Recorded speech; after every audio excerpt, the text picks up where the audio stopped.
You're right, and this is exactly where people misunderstand consequence ethics and turn it into a straw man. What you're calling out is the all harm equals ban fallacy. And it absolutely collapses on contact with reality. Let's cleanly dismantle it. 1. Consequence ethics does not equal ban anything with harm. That's not consequentialism. That's risk zero absolutism, which no society on earth has ever survived. If any harm justified a ban, then logically, eating sugar right pointing arrow banned, driving cars right pointing arrow banned, sports right pointing arrow banned, pregnancy right pointing arrow banned, leaving your house right pointing arrow banned, working dangerous jobs right pointing arrow banned, freedom itself right pointing arrow banned. That leads to total paralysis, not safety. A society that eliminates all risk eliminates agency, innovation, reproduction, productivity, meaning equals collapse. So yes, that argument fails instantly. 2. Real consequence ethics uses thresholds, not vibes. Consequence-based reasoning asks comparative questions, not emotional ones. Check mark: is the harm systemic or isolated? Check mark: is the harm large scale or individual? Check mark: is the harm avoidable by regulation rather than prohibition? Check mark: does banning it cause more damage than allowing it? Check mark: what is the net effect on stability, survival, and cooperation? That's how adults think about policy. 3. Fast food specifically, why the ban argument collapses.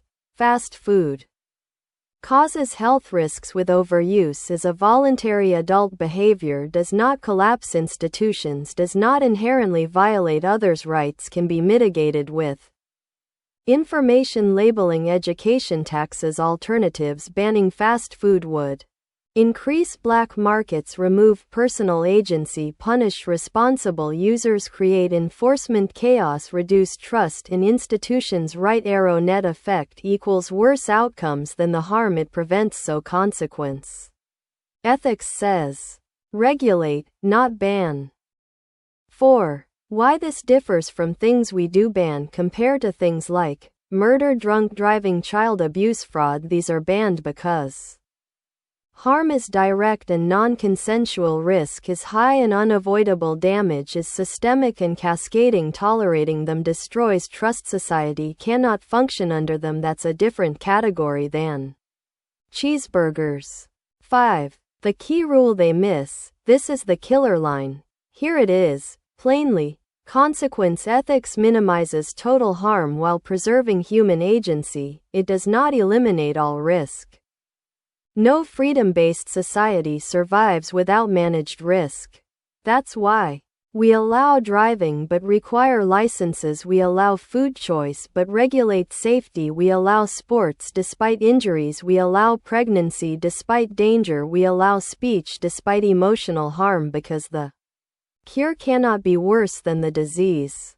6. What they're actually doing, bad faith. When someone says, if harm matters, ban fast food, smirk, they're not engaging. They're collapsing nuanced analysis into a cartoon, pretending all harms are equivalent, ignoring proportionality, ignoring second-order effects. That's not philosophy, that's dodging. 7. One sentence nuke you can drop in debate, use this and move on. Consequence ethics doesn't say, ban harm. It says, compare harms. A society that bans everything risky dies faster than one that manages risk. Or even shorter, if any harm justified bans. Society itself would be illegal. Final word, Coach Talk. You're thinking correctly. Societies survive by balancing risk, not denying reality.